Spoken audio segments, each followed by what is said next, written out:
السلام عليكم ورحمة الله وبركاته.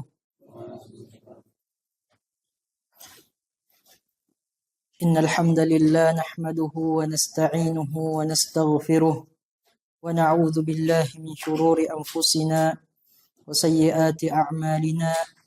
من يهده الله فلا مضل له ومن يضلل فلا هادي له. أشهد أن لا إله إلا الله وحده لا شريك له وأشهد أن محمدا عبده ورسوله.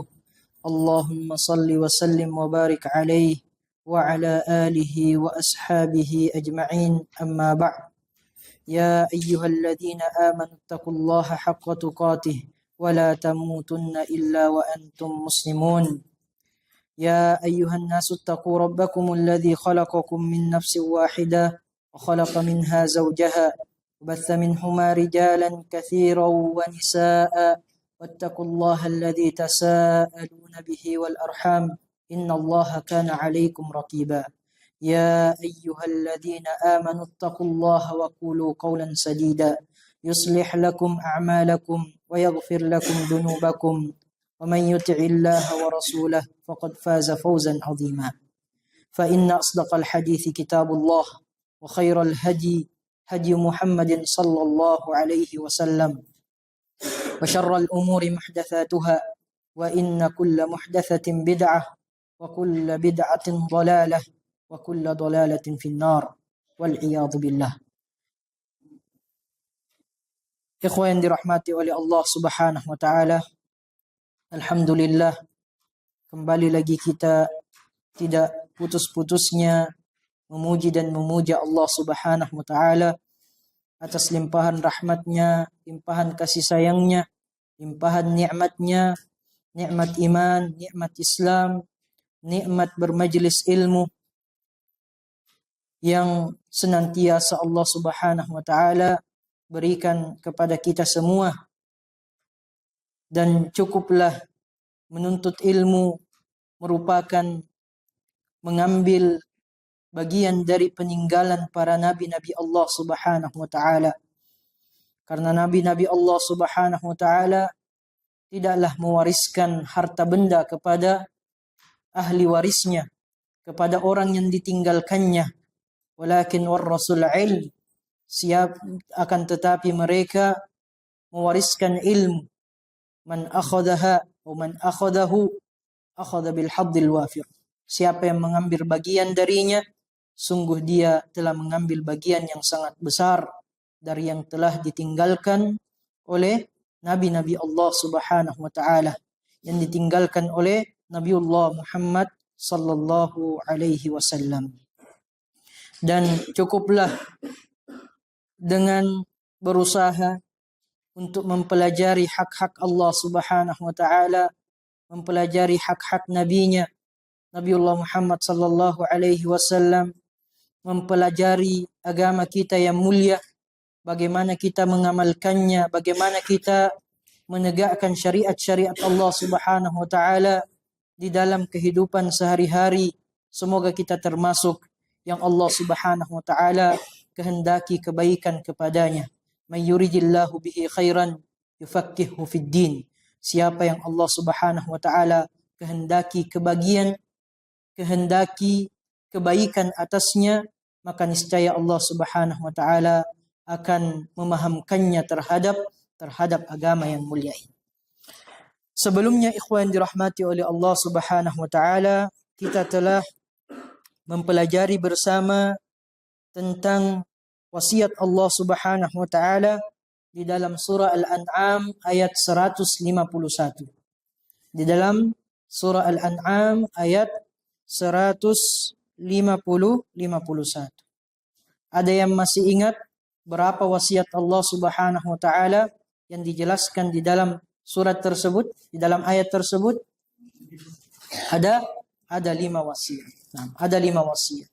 Ayat ini dan ayat berikutnya, ikhwan yang dirahmati oleh Allah Subhanahu wa taala, dikenal sebagai ayat al-wasaya al-asharah. Al-wasaya al-asharah, 10 wasiat yang datangnya dari Allah Subhanahu wa ta'ala. kita telah mempelajari 5 wasiat. Dimulai dari wasiat yang paling utama, alla tusyriku bihi syai'a. Janganlah kita menyekutukan Allah Subhanahu wa taala dengan sesuatu apapun. Di dalamnya tentunya terkandung wasiat tentang haknya Nabi sallallahu alaihi wasallam juga. Kemudian wasiat yang kedua, al-ihsanu bil walidain wa bil walidaini ihsana. Dan berbuat baiklah kepada kedua orang tua dengan sebaik-baiknya. Wasiat yang kedua. Wasiat yang ketiga, alla naqtula auladana. La taqtulu auladakum min imlaq. Janganlah membunuh anak-anak kalian karena kefakiran. Di ayat yang lain, karena takut akan kefakiran. Wasiat yang keempat, alla naqrabal fawahish. La taqrabul fawahish ma dhahara minha wa ma batan. Jangan mendekati perbuatan-perbuatan keji, baik yang nampak begitupun yang tersembunyi. Wasiat yang kelima, ikhwan yang dirahmati oleh Allah Subhanahu wa taala, alla naqtulan nafsa allati harramallahu illa bil haqq wa la taqtulun nafsa allati harramallahu illa bil haqq. Janganlah kalian membunuh satu jiwa pun yang diharamkan oleh Allah Subhanahu wa taala kecuali dengan cara yang benar. Cara yang benar adalah cara yang sesuai dengan syariat. Yang tidak sesuai dengan syariat itulah cara yang batil. Berikutnya, ikhwan yang dirahmati oleh Allah Subhanahu wa taala, ayat berikutnya ayat 152, wa qawluhu ta'ala, firman Allah Subhanahu wa taala, wala taqrabu malal yatimi illa billati hiya ahsan. Dan janganlah mendekati harta anak yatim kecuali dengan cara yang baik, kecuali dengan cara yang lebih bermanfaat. Wa qawluhu wala taqrabu, janganlah kalian mendekati, hadza himayatun li amwalil yatama alla naqrabaha illa bil khaslati allati hiya ahsan. Ini merupakan bentuk penjagaan terhadap harta-harta anak-anak yatim. Allah Subhanahu wa taala melarang kita untuk mendekati harta-hartanya anak-anak yatim adalah merupakan bentuk penjagaannya agama kita yang mulia ini terhadap hak kepemilikan orang lain untuk tidak kita belanjakan kecuali dengan cara yang baik. Hadza himayatun li amwalil yatama. Bentuk penjagaan terhadap harta-harta anak-anak yatim. Alla naqrabaha, agar kita jangan mendekatinya. Jangan mendekati harta-harta mereka illa bil khaslati allati hiya ahsan, kecuali dengan cara yang lebih baik. Kecuali dengan cara yang lebih baik. Bagaimana cara yang lebih baik? Fala naqrabuha bi ayyi tasarrufin illa bima nara annahu ahsan. Maka kita tidak mendekatinya dengan bentuk apapun. Dengan bentuk apapun. Kecuali. Ada pengecualiannya. Bima nara annahu ahsan. Ketika kita melihat pemanfaatan harta tersebut dengan cara yang lebih baik. Dengan cara yang lebih baik. Yang lebih bisa mengembangkan harta tersebut.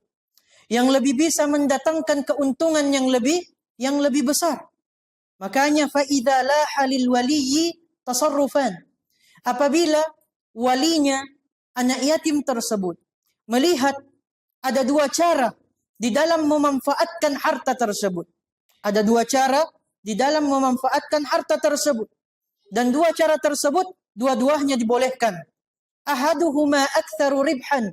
Salah satunya dari dua cara tersebut lebih mendatangkan untung yang lebih besar dibandingkan cara yang lainnya, maka fal wajibu alaihi ay ya'khudha bima huwa aktsaru ribhan li'annahu ahsan.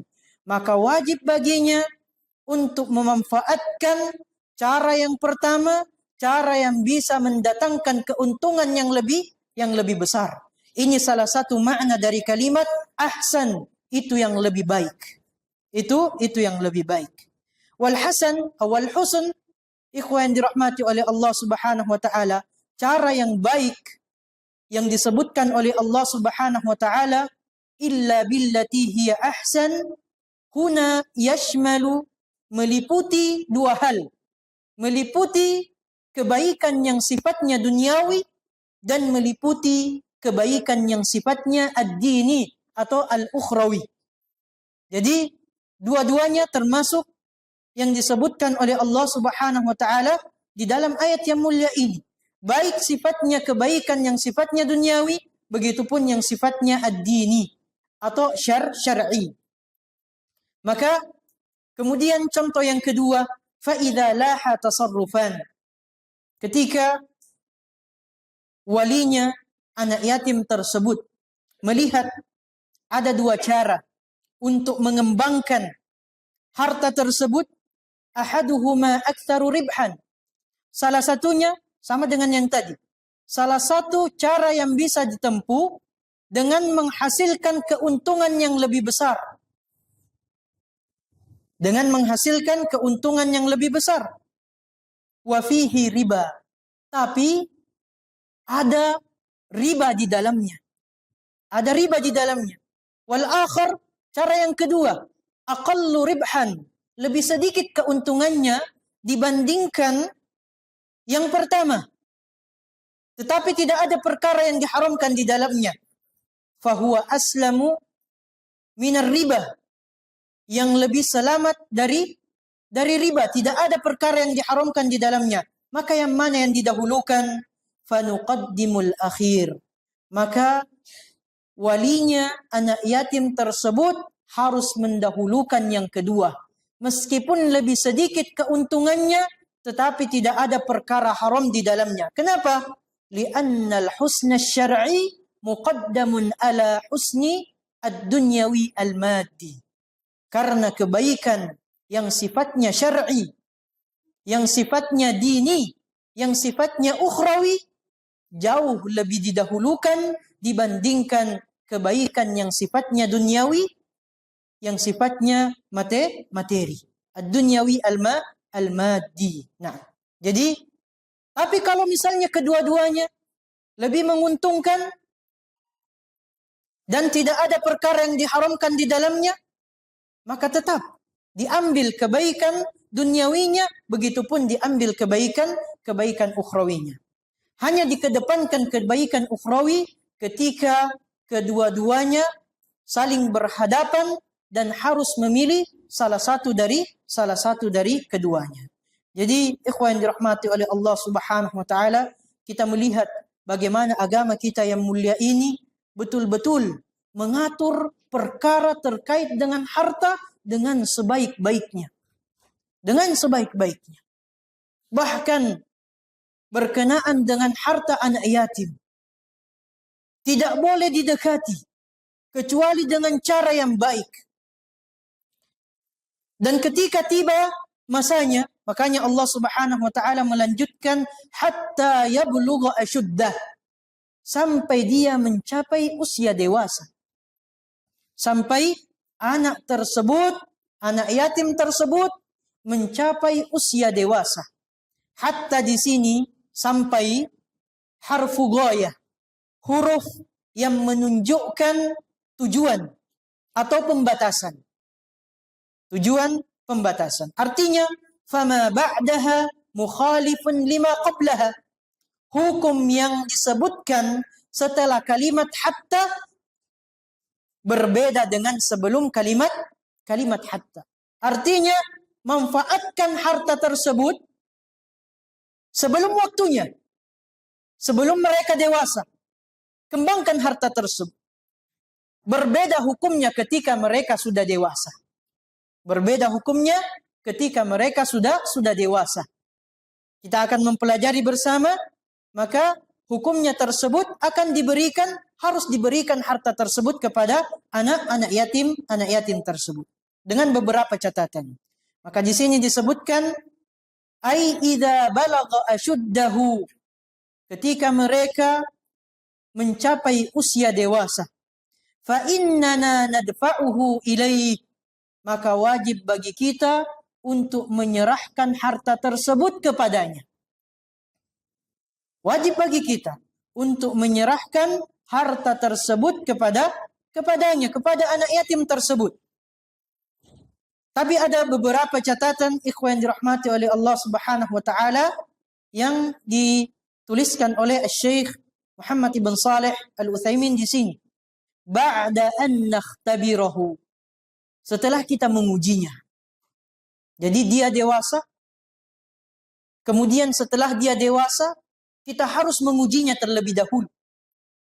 Apa yang perlu kita uji?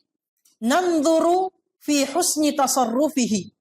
Kita lihat apakah dia sudah mampu mengelola atau menggunakan harta tersebut dengan baik. Kalau dia sudah mampu mengelola atau menggunakan harta tersebut dengan baik, maka kata Asy-Syaikh, wala yajuzu lana an nubqiyahu indana.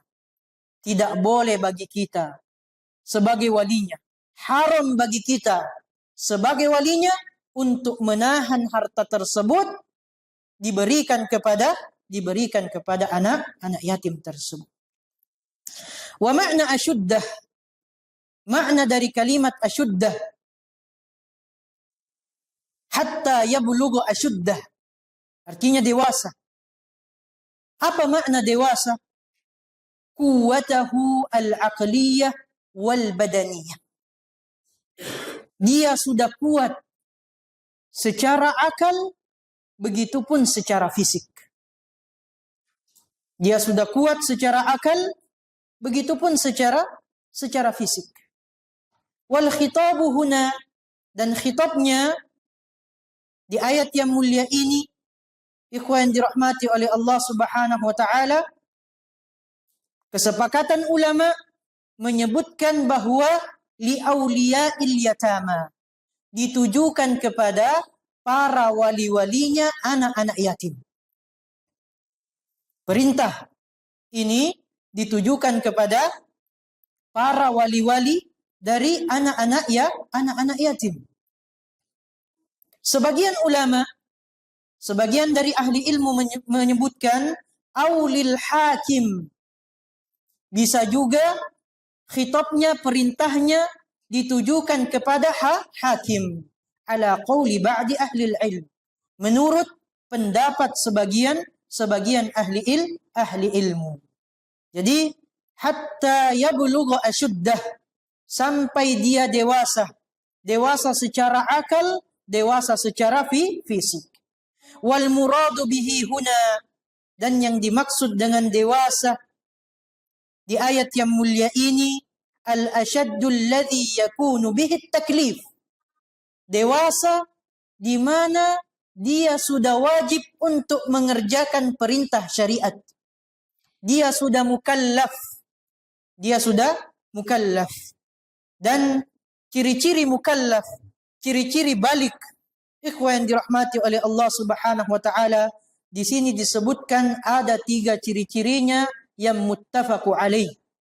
Pertama, tamamu 15 sanah.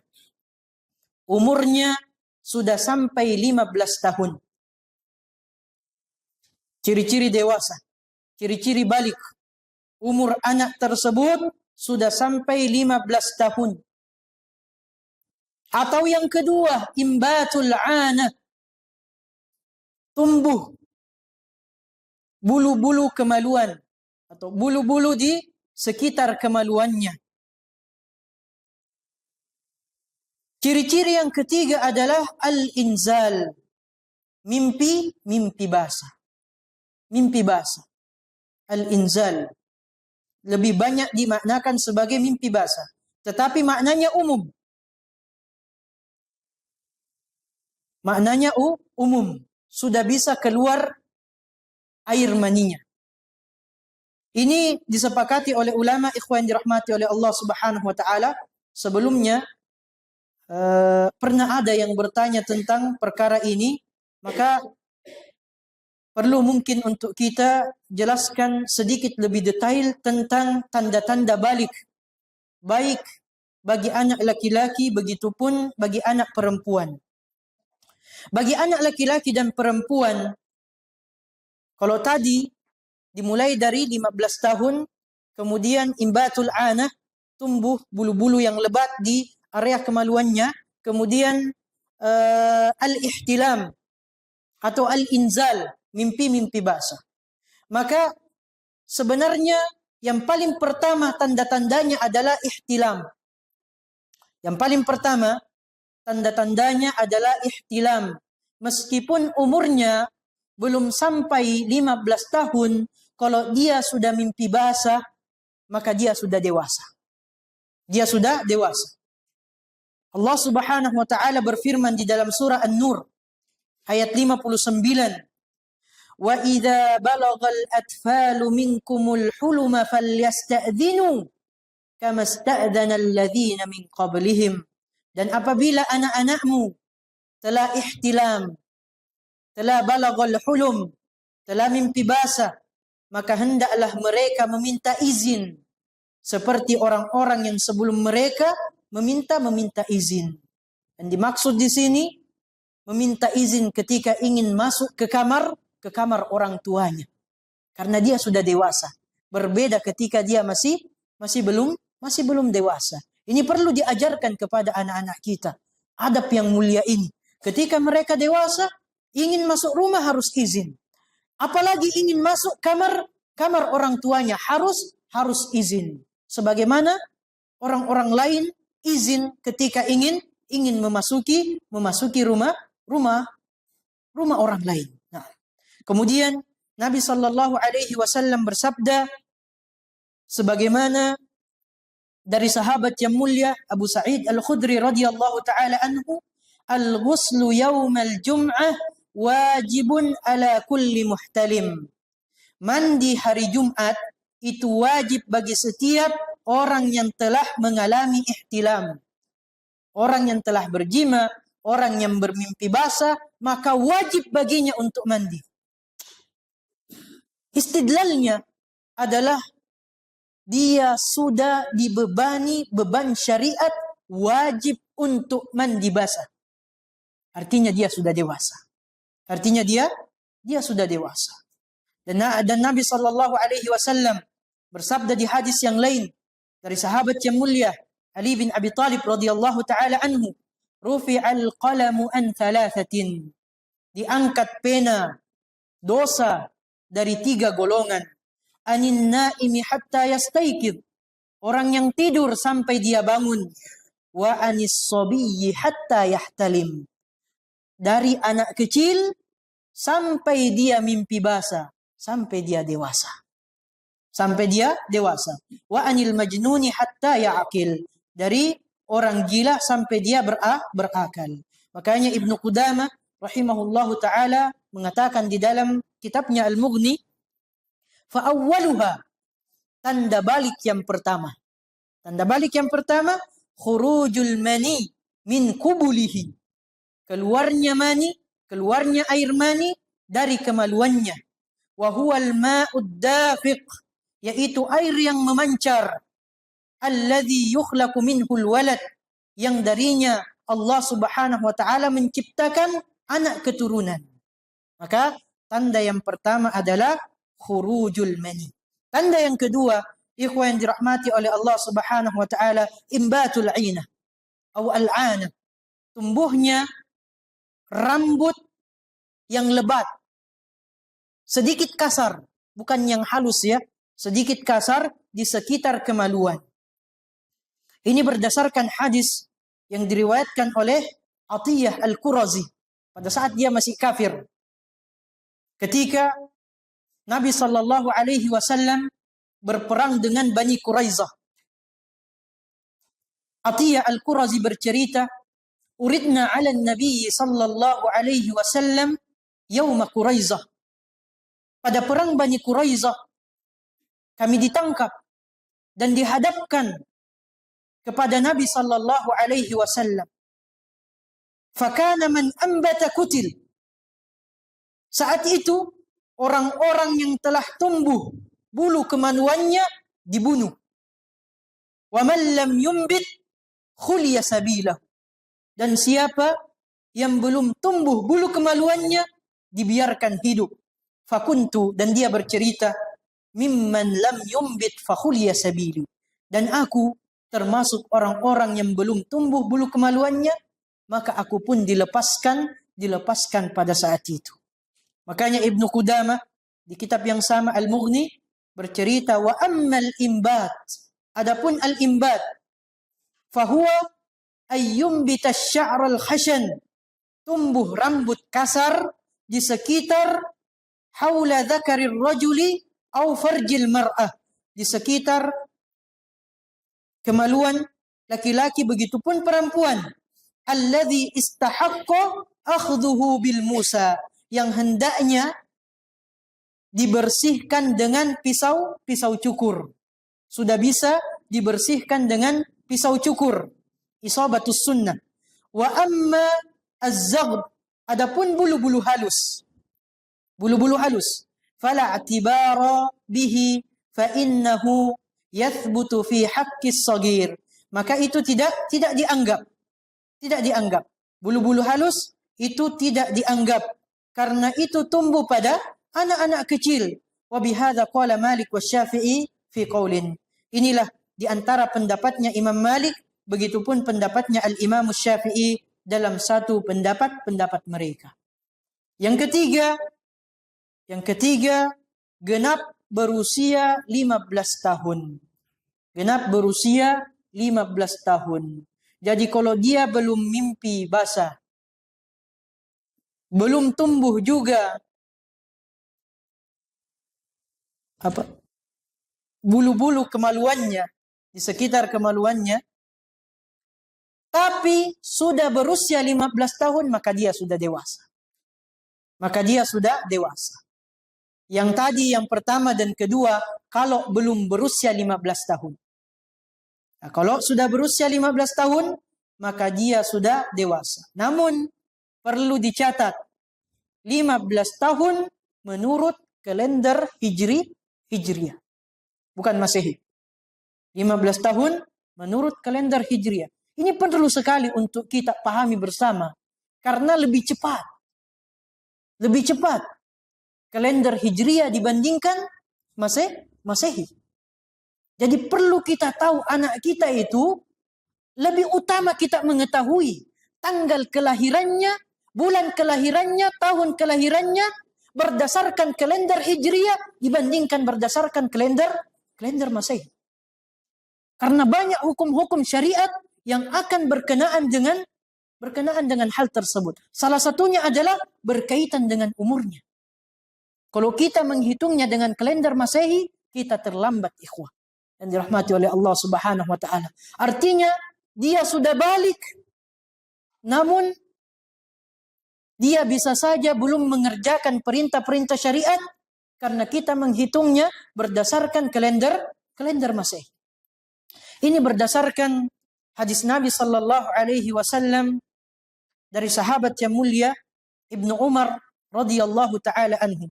Suatu ketika Al-Imam Nafi' berkata, "Haddatsani Ibnu Umar radhiyallahu taala anhuma," telah menceritakan kepadaku. Nafi' adalah muridnya Ibnu Umar radhiyallahu taala an. Haddatsani Ibnu Umar radhiyallahu taala anhuma. Ibnu Umar telah menceritakan kepadaku, anna Rasulullah sallallahu alaihi wasallam aradahu yauma Uhud, bahwa dia pernah menawarkan diri kepada Rasulullah sallallahu alaihi wasallam untuk ikut serta pada perang Uhud. Wa huwa ibnu 14 sana. Dan pada saat itu umurnya 14 tahun. Apa yang dilakukan Nabi sallallahu alaihi wasallam ketika dia menawarkan diri? Falam yujizni. Maka Nabi sallallahu alaihi wasallam pada saat itu belum mengizinkan beliau untuk ikut serta di perang Uhud. Satu tahun berikutnya terjadi perang Khandaq. thumma aradani yaumal khandaq. Kemudian setahun berikutnya aku menawarkan diri kembali kepada Nabi sallallahu alaihi wasallam untuk ikut serta dalam perang Khandaq. Wa ana ibnu 15 sana. Dan pada saat itu umurku telah genap 15 tahun. Maka Nabi sallallahu alaihi wasallam beliau menceritakan fa ajazani. Maka Nabi sallallahu alaihi wasallam mengizinkan aku untuk turut serta di perang Khandaq tersebut. Qala Nafi' menceritakan faqadimtu ila Umar ibnu Abdul Aziz. Suatu ketika di zamannya Umar ibnu Abdul Aziz sebagai khalifatul muslimin, beliau pernah datang kepada Umar bin Abdul Aziz. Fahaddathtuhu hadzal hadits. Aku beritakan, aku sampaikan kepadanya tentang hadis yang mulia ini. Maka apa yang dikatakan oleh Umar ibnu Abdul Aziz? Inna hadza lahaddu baina as-saghiri wal kabir. Sesungguhnya ini merupakan batas antara anak yang masih kecil dan anak yang sudah dewasa. Artinya 15 tahun anak tersebut sudah dewasa. Dan yang dilakukan berikutnya oleh Umar ibnu Abdul Aziz, wa kataba ila ummalihi ay yafridu liman balagha 15. Dan beliau rahimahullahu taala menulis kepada seluruh gubernurnya untuk membebani kewajiban bagi mereka, bagi anak-anak yang telah berusia 15 tahun. Yang telah berusia 15 tahun. Makanya ikhwan dirahmati oleh Allah Subhanahu wa taala, ini ciri-ciri baliknya anak-anak kita. Yang pertama adalah ihtilam atau al-inzal. Kemudian yang kedua adalah imbatul inah. Kemudian yang ketiga adalah genap berusia 15 tahun. Khusus untuk perempuan, khusus untuk wanita, khusus untuk anak wanita, maka ada tanda balik yang khusus bagi mereka. Ada 2 tambahannya. Yang pertama sampai ketiga itu sama. Laki-laki dan wanita termasuk di dalamnya. Tambahan bagi wanita adalah al-haid. Sudah mengalami haid. Sudah mengalami haid. Dijelaskan oleh Al-Imam Ibnul Qudamah rahimahullahu ta'ala, wa ammal haid fahuwa alamun alal bulugh la na'lamu fihi khilafun. Adapun haid itu merupakan tanda balik bagi wanita, dan kami, kata beliau rahimahullahu ta'ala, tidak mengetahui adanya perselisihan pendapat di antara para ulama bahwa haid merupakan tanda balik bagi wanita. Kemudian yang kedua yang khusus bagi wanita adalah al-haml. Hamil. Adalah hamil. Kenapa hamil menjadi tanda balik bagi wanita? Karena hamil tidaklah terjadi kecuali karena adanya air mani laki-laki, sperma, dan perempuan, sel telur, sekaligus bertemu. Allah Subhanahu wa taala berfirman, "Falyanzuril insanu mimma khuliqa min ma'in dafiq yakhruju min bainis sulbi wat tara'ib." Maka hendaklah manusia memperhatikan dari apakah dia diciptakan. Dia diciptakan dari air yang dipancarkan. Air yang dipancarkan dari mana?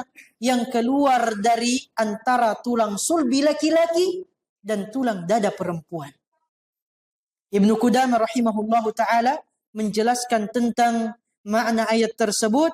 Wa ammal hamil, adapun hamil, fahuwa alamun alal bulugh. Maka itu adalah tanda balik bagi perempuan.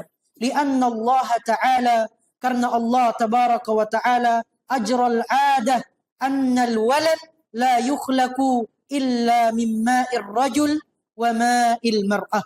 Karena Allah Subhanahu wa ta'ala telah menentukan bahwa anak tidaklah diciptakan kecuali dari air mani laki-laki dan perempuan. Maka inilah ikhwan dirahmati oleh Allah Subhanahu wa taala penjelasan sedikit lebih detail berkenaan dengan umrul taklif atau umrul buluk, umur balik, tanda-tanda balik dari anak-anak kita. Semoga Allah Subhanahu wa taala senantiasa memberikan pemahaman yang baik kepada kita agar kita betul-betul memperhatikan anak-anak kita khususnya ketika mereka mencapai usia baliknya. Harus ditakkid. Apalagi berkenaan dengan al-inzal. Kalau kita tidak bertanya atau kalau mereka tidak mengetahui kemudian mengabarkan kepada kita, maka seringkali kita terlewatkan ikhwan yang dirahmati oleh Allah Subhanahu wa taala. Diajarkan tanda-tanda balik itu al-inzal. Jadi kalau sudah mengalami al-inzal, artinya sudah dibebankan beban-beban syariat kepadanya. Sudah dibebankan beban-beban syariat kepadanya. Tidak mesti harus 15 tahun. Tidak mesti harus 15 tahun. Apalagi sekarang, khususnya sekarang. Di zaman kita saat ini. Salah satu pengaruhnya, salah satu sebabnya adalah makanan-makanan yang dikonsumsi. Dan tontonan-tontonan yang ditonton oleh anak-anak kita. Cepat mereka dewasa. Dan wanita atau anak-anak wanita, perempuan ini lebih banyak, lebih cepat dewasa dibandingkan anak laki-laki. Maka perlu untuk kita memperhatikan, mengajarkan kepada anak-anak kita tanda-tanda dewasa, agar ketika mereka sudah mengalami tanda-tanda tersebut, mereka memahami dan menyampaikan kepada orang tuanya apa yang menjadi kewajibannya ketika mereka sudah mencapai usia dewasa. Jadi ini perlu untuk kita tekankan ikhwan dirahmati oleh Allah Subhanahu wa taala, yang merupakan salah satu wasiatnya Allah Subhanahu wa taala di dalam ayat yang mulia ini. Meskipun bukan secara nas, secara ima, secara isyarat. Tidak secara nas, tidak secara mantuk Allah Subhanahu wa taala menyebutkannya di dalam ayat yang mulia ini, tetapi al-ima secara isyarat. Ada usia dewasa. Dan usia dewasa itu adalah usia taklif, di mana kita sudah dibebankan beban-beban syariat. Larangan harus kita tinggalkan, perintah harus kita laksanakan. Kemudian berikutnya ikhwan dirahmati oleh Allah Subhanahu wa taala, wasiat berikutnya wa qauluhu, firman Allah Subhanahu wa taala, wa auful kaila wal mizan. Sempurnakanlah al-kail, takaran, wal mizan, begitupun timbangan. Ai auful kaila idza kiltum. Sempurnakanlah takarannya ketika engkau menakar. Ketika kita menakar, fima yukalu minal at'imati wal hubub, pada makanan-makanan dan biji-bijian yang ditakar. Makanan-makanan, biji-bijian yang ditakar. Satuannya takaran, liter saja. Satuannya takaran. Nah, kita harus sempurnakan. Kita harus berbuat adil pada perkara-perkara yang ditakar. Begitupun wa auful mizan. Sempurnakanlah timbangan. Timbangan. Iza wazantum. Ketika engkau menimbang. Fima yuzan. Pada hal-hal yang ditimbang. Disebutkan contohnya di sini. Kalluhumi mathalan. Seperti daging-daging contohnya. Harus kita menyempurnakan. Wal amru bil ifa. Perintah untuk menyempurnakan di dalam ayat yang mulia ini, wa aufu, sempurnakanlah. Syamilun, ini mencakup li jami'i ma tata'amalu bihi ma'a ghairik. Mencakup semua muamalah yang dilakukan dengan orang lain. Semua muamalah. Penyebutan al-kail wal mizan sebagai contoh saja. Sebagai contoh saja. Tetapi di ayat yang mulia ini mencakup semua muamalah yang kita lakukan dengan orang lain. Fayajibu alaika an tufiya bil kaili wal wazni wa ghairihima fit ta'amul. maka wajib bagi kita untuk menyempurnakan baik itu takaran, baik itu timbangan, wa ghairihima, dan selain dari kedua hal tersebut pada saat kita bermuamalah dengan orang lain. Bil qisti, dengan adil, ay bil adli. Allah Subhanahu wa taala memerintahkan kita untuk menyempurnakan takaran dan timbangan dengan adil. Dengan adil. Walamma kana qawluhu bil qist. Dan ketika Allah Subhanahu wa taala memerintahkan kita untuk menyempurnakan takaran dan timbangan dengan adil,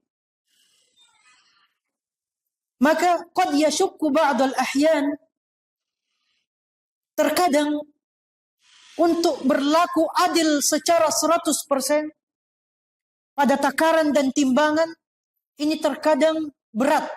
Ikhwan yang dirahmati oleh Allah Subhanahu wa taala. Bayangkan kalau kita betul-betul mau adil 100% pada takaran misalnya. Ketika kita ingin membagikan dengan cara yang adil, kita mengambil 1 liter beras, 1 liter buat si A, buat si B. Kalau betul-betul kita mau adil, semestinya kita hitung jumlahnya, berapa biji berasnya. Untuk si A, begitupun berapa jumlah biji berasnya diberikan kepada si B. Tapi Allah Subhanahu wa taala memahami kudrahnya manusia, memahami kemampuannya manusia. Makanya Allah Subhanahu wa taala aqaba dzalika biqaulihi, menyebutkan setelah memerintahkan untuk menyempurnakan takaran, menyempurnakan timbangan, la nukallifu nafsan illa wus'aha. Kami tidak memberikan taklif, beban kepada manusia kecuali sesuai dengan kesanggupannya. Kecuali sesuai dengan kesanggupannya. Ay taqataha, sesuai dengan kemampuannya. Makanya fa'idha badala juhduhu wa taqatahu, ketika dia sudah berupaya maksimal, sudah mengeluarkan kemampuannya secara maksimal, wa hasalan naqs, namun tetap ada kekurangan di dalamnya, tetap ada kekurangan yang tidak disadari, di dalamnya, fala yu'addu mukhalifan, maka itu tidak dianggap sebagai pelanggaran. Itu tidak dianggap sebagai pelanggaran di dalam syariat. Lianna ma kharaja 'anit taqah, karena yang berada di luar batas kemampuan berdasarkan ayat yang mulia ini ma'fuun anhu fi, dimaafkan oleh Allah Subhanahu wa taala padanya. Namun perlu kita catat baik-baik. Wa kama anna hadhil jumlah, kalimat di ayat yang mulia ini, la nukallifu nafsan illa wus'aha, tufidul afwa min wajhin, menunjukkan pengampunan ketika dilihat dari satu sisi, yaitu wa huwa ma kharaja anil wus'i, yang di luar kemampuan manusia, fa innaha tufidut taghlidha min wajhin. Namun perlu kita memahami bahwa di sisi yang lain ayat yang mulia ini juga menekankan, memberikan penekanan kepada kita, wa huwa anna 'alal mar'i, bahwa bagi setiap manusia ayyabdhula wus'ahu, untuk mengeluarkan kemampuannya, menunjukkan kemampuannya secara maksimal, fil ifa'i bil qist, untuk menyempurnakan secara adil, walakin akan tetapi mata tabayyana al khata'u wajaba talafi li'annahu dakhilun fil wus', kalau setelah selesai kita sudah mengeluarkan semua kemampuan kita untuk berlaku adil dan perkaranya sudah selesai. Setelah selesai, tabayyan, kemudian jelas bagi kita. Kita mengetahui dengan pasti ternyata terjadi kesalahan pada saat pembagian. Maka ikhwan yang dirahmati oleh Allah Subhanahu wa taala, ketika terjadi yang demikian, wajib talafi, maka wajib bagi kita untuk membenarkan kesalahan tersebut. Untuk membenarkan kesalahan tersebut. Kenapa? Li'annahu dakhilun fil wus'i. Karena meskipun sudah terjadi, kemudian tabayyana, jelas bahwa terjadi kesalahan di dalamnya, maka ketika kita mengetahui bahwa terjadi kesalahan di dalamnya, itu termasuk dalam batas kemampuan kita. Artinya bisa untuk kita untuk memperbaikinya. Jadi jangan kemudian karena Allah Subhanahu wa taala berfirman, la nukallifu nafsan illa wus'aha, kemudian kita bermudah-mudah. Tidak. Memang Allah memberikan ampunan di luar dari kemampuannya manusia. Tapi selama manusia mampu untuk berlaku adil di dalamnya, maka ini tidak termasuk dari yang disebutkan oleh Allah Subhanahu wa taala, la nukallifu nafsan illa wus'aha. Naam, wallahu a'lam bishawab. Mungkin insyaallah kita akan lanjutkan potongan ayat berikutnya setelah kita selesai melaksanakan salat Isya. Barakallahu fikum wa jazakumullahu khairan. Wassalamualaikum warahmatullahi wabarakatuh. Assalamualaikum warahmatullahi wabarakatuh. الحمد لله حمدا طيبا مباركا فيه كما يحب ربنا ويرضاه. أشهد أن لا إله إلا الله وحده لا شريك له وأشهد أن محمدا عبده ورسوله أما بعد. Sebelumnya ikhwan dirahmati oleh Allah Subhanahu wa taala, kita membahas tentang wa auful kaila wal mizan bil qist. Berikutnya merupakan wasiat Allah Subhanahu wa taala, perintah Allah Subhanahu wa taala di ayat yang mulia ini, wa qauluhu wa idza qultum fa'dilu. Apabila kalian berkata, berbicara, maka berlaku adillah. Jujurlah. Ma'nahu ayyu qawlin taquluhu fa innahu yajibu 'alaika an ta'dila fihi. Perkataan apapun yang engkau katakan, yang kita katakan, maka wajib bagi kita untuk berbuat adil di dalam perkataan tersebut.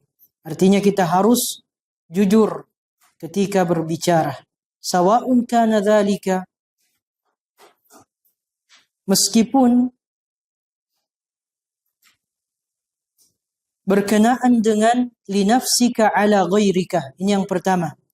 Ketika kita berbicara, kita harus berbuat jujur. Kita harus adil. Meskipun yang pertama terkait dengan hak kita atas orang lain. Kita memiliki hak dari orang lain. Kalau hak kita 100.000, maka kita sampaikan. Hak kita 100.000. Jangan melebihkan. Jadi harus berlaku adil berkenaan dengan linafsika ala ghairika, terkait dengan hak kita atas orang lain. Yang kedua, au li ghairika ala nafsika, begitupun sebaliknya, hak orang lain atas kita. Hak orang lain atas kita.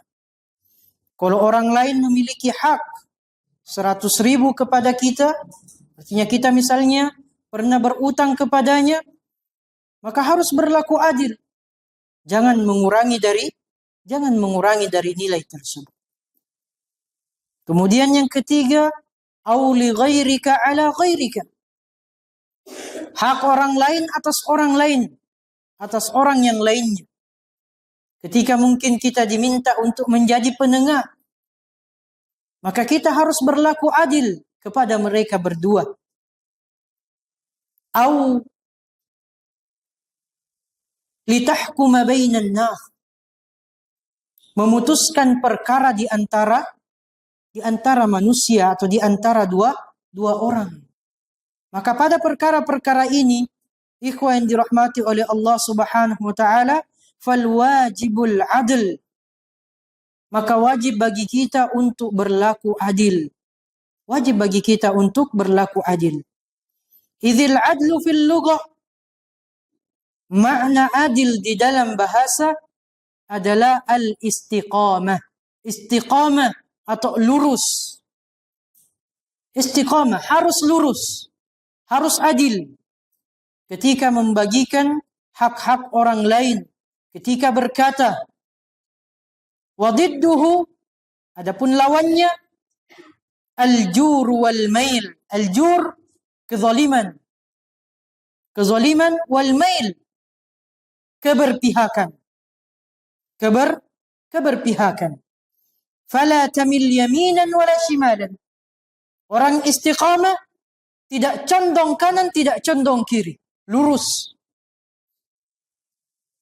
Yang menjadi asasnya adalah al-haq. Selama itu merupakan kebenaran, itu yang dijunjung tinggi. Tidak condong kanan, tidak kiri. Walam yakul huna, dan perlu kita perhatikan, berbeda dengan wasiat yang sebelumnya, di firman Allah Subhanahu wa taala ini, Allah Subhanahu wa taala tidak menyebutkan la nukallifu nafsan illa wus'aha. Kami tidak memberikan beban kepada manusia melebihi dari kesanggupannya, melebihi dari kemampuannya. Allah tidak menyebutkan pada potongan ayat yang mulia ini, pada wasiat ini. Apa artinya ikhwan dirahmati oleh Allah Subhanahu wa taala? Li'anna al-qawl la yashukku fihi al-'adlu ghaliban. Karena berbuat adil dalam ucapan. Berbuat adil dalam ucapan secara umum, kata Asy-Syaikh rahimahullahu taala, bukanlah perkara yang berat. Artinya semua kita bisa dengan izin Allah Subhanahu wa taala berbuat adil pada ucapan-ucapan kita. Bahkan Allah Subhanahu wa taala menyebutkan setelahnya, walau kana dza qurba, meskipun kepada kerabat-kerabat kita. Kita harus berbuat adil. Ketika kita misalnya diminta untuk menjadi penengah di antara dua orang, maka kita harus berbuat adil. Meskipun si A adalah kerabat kita, kalau dia yang salah, maka dia yang salah. Tidak boleh kita benarkan karena dia adalah kerabat kita, ikhwan yang dirahmati oleh Allah Subhanahu wa taala. Fala tuhabihi liqarabatihi. Maka kita tidak boleh memihak kepadanya karena hubungan kekerabatan dengannya. Tidak boleh nepotisme di dalam masalah ini.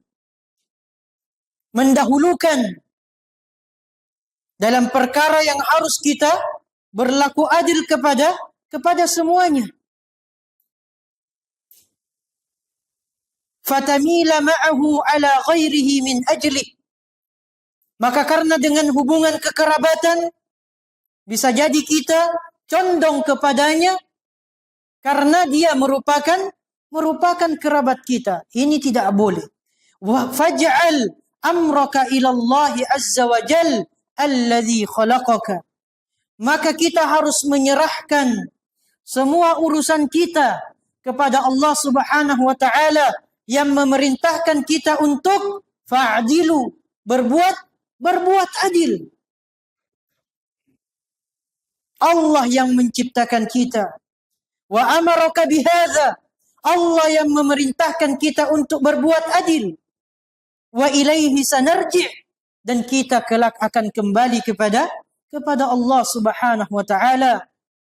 Dan saat kita kembali kepada Allah Subhanahu wa taala, wa yas'aluka azza wa jalla, madza fa'alta fi hadhihi al-amanah. Allah Subhanahu wa taala senantiasa akan bertanya kepada kita semua, apa yang kita lakukan pada amanah yang Allah Subhanahu wa taala berikan kepada kita. Allah Subhanahu wa taala berfirman di dalam surah Al-Isra, wa aufu bil ahd innal ahda kana mas'ula. tunaikanlah janji, tunaikanlah amanah-amanah yang diberikan kepadamu. Sesungguhnya amanah yang diberikan kepada kita kelak akan ditanyakan kepada kita. Akan ditanyakan kepada kita, ikhwan dirahmati oleh Allah Subhanahu wa taala. Dan di sini sedikit mungkin hikmah, ikhwan dirahmati oleh Allah Subhanahu wa taala, berkenaan dengan hal ini. Itulah makanya bahkan di negara kita, semoga Allah Subhanahu wa taala senantiasa memberikan, menambahkan kebaikan di dalamnya. Kalau kita mendaftar sebagai hakim, khususnya hakim agama, dan diterima, saya misalnya yang berasal dari Sulawesi Selatan, tidak mungkin saya ditempatkan di Sulawesi Selatan. Saya akan ditempatkan di Sumatera atau ditempatkan di Papua. Kenapa? Menghindari kecondongan yang Allah Subhanahu wa taala sebutkan di dalam Al-Qur'an. Ketika kita memutuskan hukum terhadap orang yang bertikai, kalau ada di antara mereka yang merupakan kerabat kita, ini berdasarkan Al-Quran, akan ada kecondongan untuk membela mereka. Alhamdulillah di negara kita seperti itu. Tapi memang sulit dijauhkan dari banyaknya keluarga kita, ya, dari Sulawesi ditugaskan di Sumatera, ditugaskan di Papua. Banyak teman-teman yang kemudian ketika waktu itu di Libya membuka pendaftaran hakim agama, banyak teman-teman yang direkomendasikan karena memang 40% pada saat itu kuotanya diberikan kepada lulusan-lulusan mahasiswa Libya. Maka banyak yang mendaftar. Dan seperti itu di antara persyaratannya. Di antara persyaratannya kita tidak mungkin ditugaskan di tempat kita lahir, di tempat di mana banyak keluarga kita di tempat tersebut. Nah, ini di antara hikmahnya ikhwan dirahmati oleh Allah Subhanahu wa taala. Kemudian waqad aqsama, bahkan Nabi sallallahu alaihi wasallam, asyraful khalq, semulia-mulianya makhluk, wa sayyidu waladi Adam, pemimpinnya manusia, wa a'dalul bashar, manusia yang paling adil. Muhammad sallallahu alaihi wasallam, beliau bersumpah, waimullah, demi Allah, lau anna Fatimah binta Muhammadin, sekiranya Fatimah, anak kesayangan beliau sallallahu alaihi wasallam, saraqat, mencuri, laqata'tu yadaha, maka aku sendiri yang akan memotong tangannya. Pentingnya untuk berlaku adil. Pentingnya untuk berlaku adil. Bahkan Nabi SAW menekankan hal tersebut. Wa qawluhu, kemudian berikutnya ikhwan dirahmati oleh Allah Subhanahu wa taala, wa bi'ahdillahi awfu, dan penuhilah janji-janji Allah Subhanahu wa taala. Al-ahdu di sini artinya adalah perintah. Penuhilah perintah-perintah Allah Subhanahu wa taala. Kalau kita melihat susunan kalimatnya di sini ikhwah, tidak seperti kita menerjemahkan dan penuhilah perintah Allah. Tidak. Tapi mendahulukan dulu dan perintah Allah penuhilah. Perintah-perintah Allah wajib bagi kita untuk memenuhi. Kenapa? Ada hikmah di balik pendahuluannya. Di balik kenapa didahulukan perintah-perintah Allah untuk kemudian kita penuhi. Asy-Syaikh menjelaskan lil ihtimamu bihi, agar kita lebih memberikan perhatian. Agar kita lebih memberikan perhatian. Maka di sini menekankan kepada kita ikhwan dirahmati oleh Allah Subhanahu wa taala, perintah-perintah Allah Subhanahu wa taala harus kita penuhi. Wa ahdullah, apa yang dimaksud dengan perintah Allah atau janji Allah? Ma ahida bihi ila ibadi, apa saja yang Allah perintahkan kepada hamba-hambanya. Wahia ibadatuhu subhanahu wa ta'ala, dan yang diperintahkan adalah beribadah hanya kepada Allah Subhanahu wa taala, wal qiyamu bi amrihi, dan melaksanakan perintah-perintah Allah Subhanahu wa taala. Kama qala ta'ala, sebagaimana firman Allah Subhanahu wa taala, "Walaqad akhadha Allahu mitsaqa bani Israil wa ba'atsna minhum 12 naqiba. Wa qala Allahu inni ma'akum la in aqamtumus salata wa ataitumuz zakata wa amantum bi rusuli wa 'azzartumuhum wa aqradtumullaha qardan hasana." Sungguh Allah Subhanahu wa taala telah mengambil mitsaq, perjanjian dari Bani Israel. Wa ba'athna, dan Allah Subhanahu wa taala telah mengutus, telah mengangkat di antara mereka 12 naqiba, 12 orang pemimpin. 12 orang pemimpin di antara mereka. Wa qala Allahu inni ma'akum, dan bahkan Allah Subhanahu wa taala berkata, berfirman kepada mereka, aku bersama kalian. Aku bersama kalian dengan syarat, la in aqamtumus shalah wa ataitumuz zakah wa amantum bi rusuli wa azzartumuhum wa aqradtumullaha qardan hasana. Seandainya kalian mendirikan salat, wa ataitumuz zakah, kalian membayar zakat, menunaikan zakat, wa amantum bi rusuli, kalian beriman terhadap rasul-rasulku, utusan-utusanku, kata Allah Subhanahu wa taala. Wa azzartumuhum, kalian membantu mereka. Wa aqradtumullaha qardan hasana, dan kalian memberikan pinjaman yang baik kepada Allah Subhanahu wa taala. Hadza mitsaqun min janibil makhluk. Ini perjanjian yang diambil dari manusia, yang dituntut dari manusia oleh Allah Subhanahu wa taala. Wa qauluhu ta'ala, adapun firman Allah Subhanahu wa taala di dalam surah Al-Maidah, la ukaffiranna 'ankum sayyi'atikum wa la udkhilannakum jannatin tajri min tahtiha al-anhar. Maka pasti aku akan menghapus kesalahan-kesalahan kalian, dan pasti aku akan memasukkan kalian ke dalam surga yang mengalir di bawahnya sungai-sungai. Hadza min janibillahi azza wa jal. Dan ini adalah janji dari sisi Allah Subhanahu wa taala. Jadi ada mitsaq, janji yang Allah Subhanahu wa taala tuntut dari hamba-hambanya. Ketika janji tersebut, ketika mitsaq tersebut dilaksanakan oleh hamba-hambanya, maka ada janji yang Allah Subhanahu wa taala wajibkan bagi dirinya untuk menunaikan janji tersebut kepada hamba-hambanya yang menjalankan perintah dari Allah Subhanahu wa taala. Jadi di ayat yang mulia ini menunjukkan kepada kita, ikhwan yang dirahmati oleh Allah Subhanahu wa taala, betapa pentingnya bagi kita untuk memenuhi perintah-perintah Allah Subhanahu wa taala. Berikutnya, ikhwan yang dirahmati oleh Allah Subhanahu wa taala, wa qauluhu, firman Allah Subhanahu wa taala, dzalikum wassaqum bihi la'allakum tadhakkarun. Demikianlah perintah, wasiat dari Allah Subhanahu wa taala yang Allah wasiatkan kepada kalian agar kalian mengingatnya, agar kalian senantiasa mengingat wasiat-wasiat tersebut. Hadhil ayatul karimah, ayat yang mulia ini, fiha arba'u wasaya minal khaliqi azza wa jal.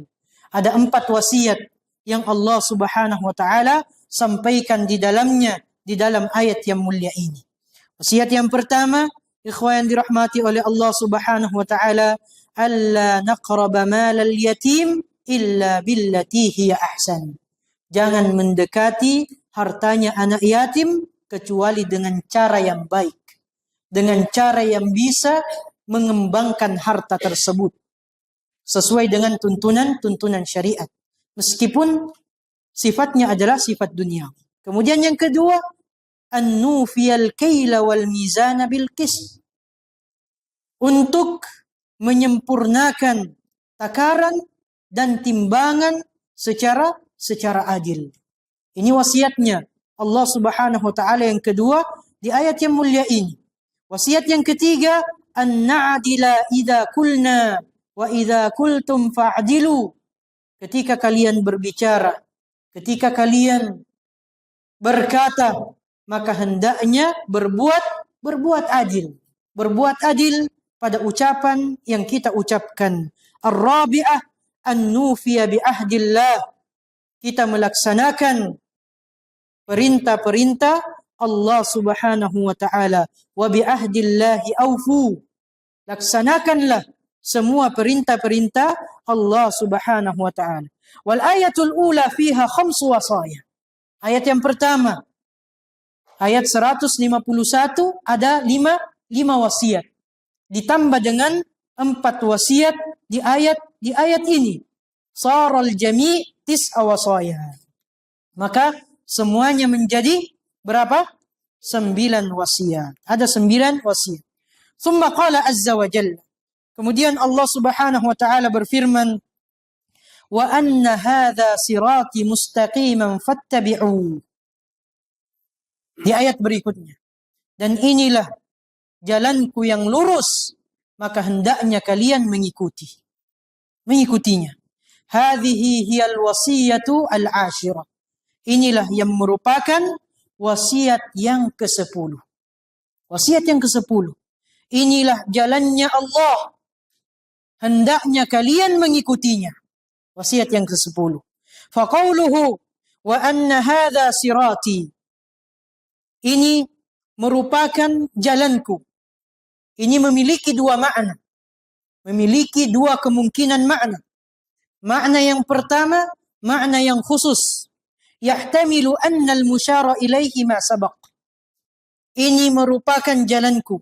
Maknanya bisa jadi yang pertama adalah 10 wasiat yang disebutkan sebelumnya.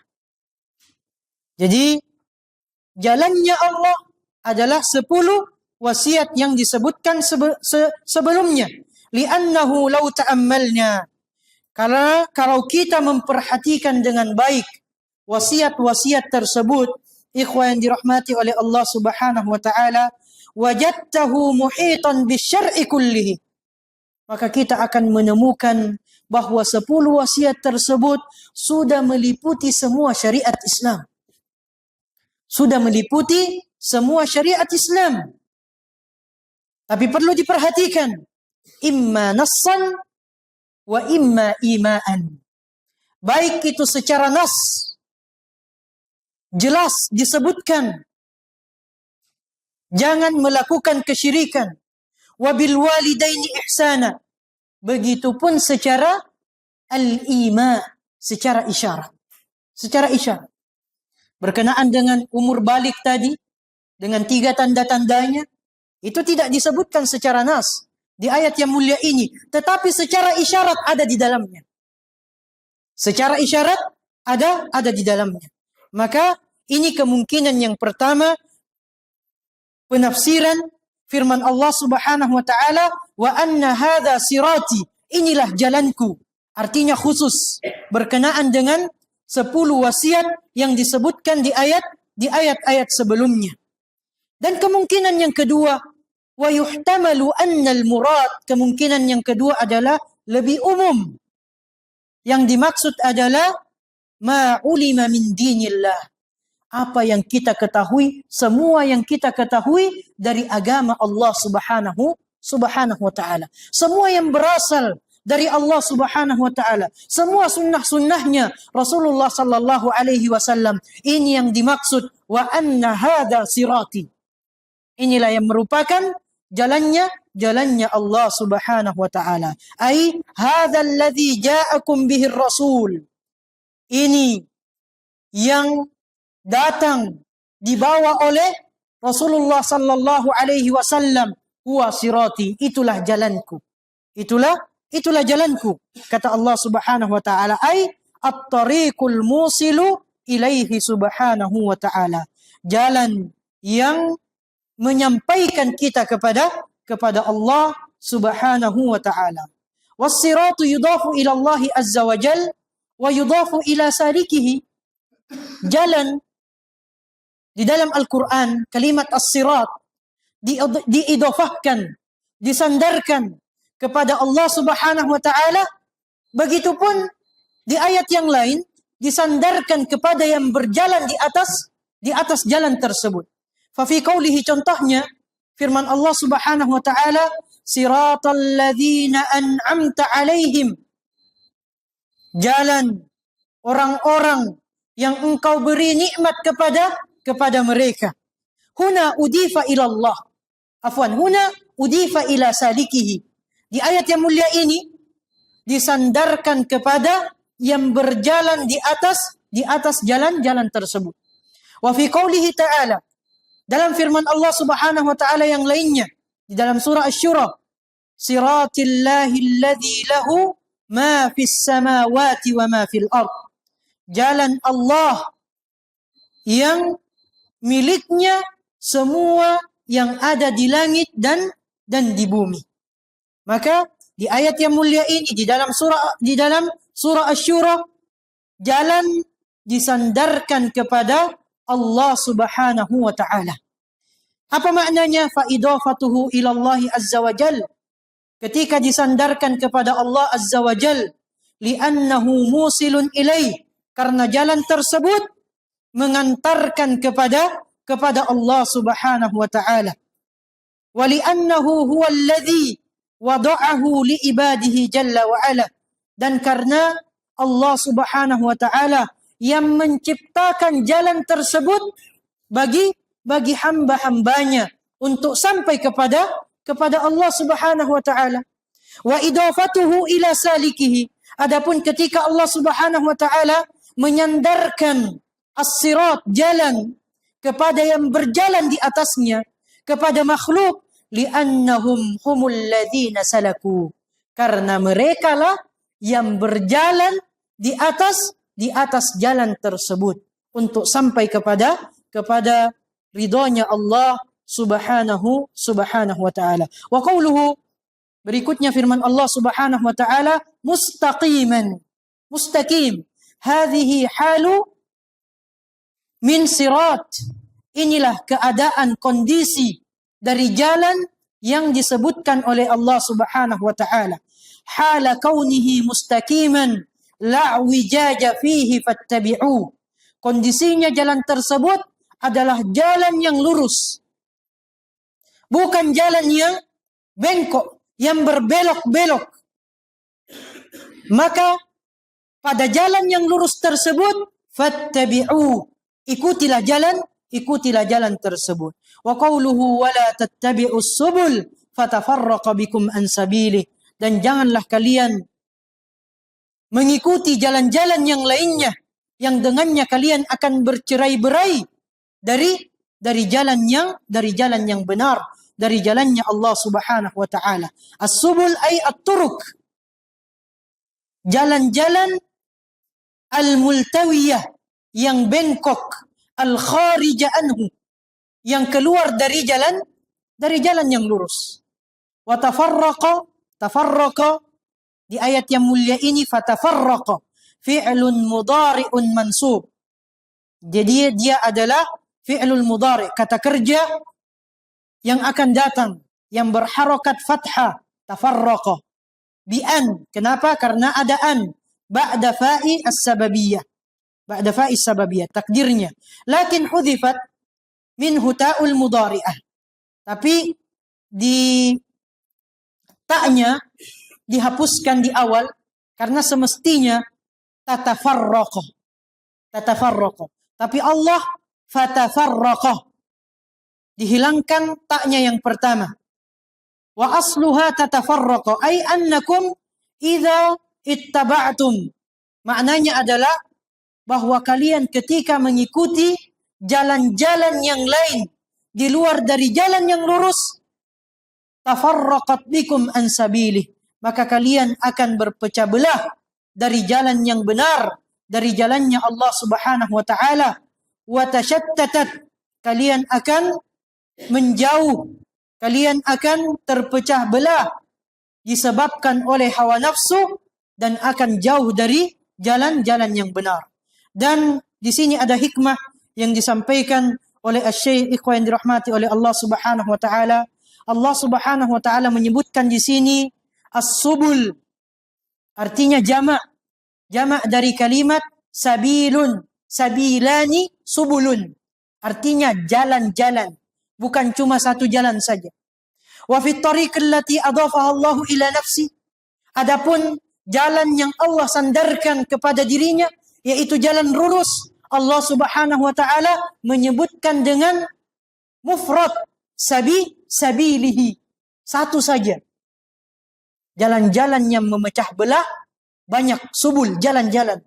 Jalan yang lurus cuma satu saja. Sabilun wahid. Lianna sabilallahi azza wa jalla wahidun.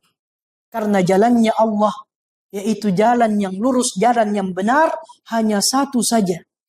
Amma ma'adahu, selain daripada jalan-jalan jalan Allah Subhanahu wa taala, jalan-jalan yang lainnya, fasubulum muta'addidah, maka banyak sekali jumlah jalan-jalan tersebut. Walihada qala Nabi sallallahu alaihi wasallam, ini semakna dengan sabdanya Nabi sallallahu alaihi wasallam, wa sataftariqu hadhihi al-ummah aw wa sataftariqu ummati ila 73 firqah kulluha finnar illa wahidah. Umatku atau umat ini akan berpecah belah menjadi 73 golongan. Semuanya terancam masuk neraka, cuma satu saja yang selamat. Satu yang selamat adalah yang memilih jalannya Allah Subhanahu wa taala. 72 yang lainnya adalah kelompok yang terpecah belah karena memilih jalan-jalan yang lain selain daripada jalannya Allah Subhanahu wa taala. Mungkin itu saja dulu ikhwan dirahmati oleh Allah Subhanahu wa taala. Pada pertemuan berikutnya kita akan melengkapi dengan dalil yang disebutkan, dalil berikutnya yang disebutkan oleh Syekh Muhammad bin Saleh Al-Utsaimin Muhammad bin Abdul Wahhab rahimahullahu taala, dan disyarah oleh Syekh Muhammad bin Saleh Al-Utsaimin rahimahullahu taala. Hadza wa sallallahu wa sallama wa baraka ala nabiyyina Muhammad wa ala alihi wa sahbihi wa sallama tasliman katsira. Allahumma anfa'na bima 'allamtana wa 'allimna ma yanfa'una ya rabbal alamin. Subhanakallahumma bihamdik, asyhadu an la ilaha illa anta astaghfiruka wa atubu ilaik. Tsumma assalamu alaikum warahmatullahi wabarakatuh.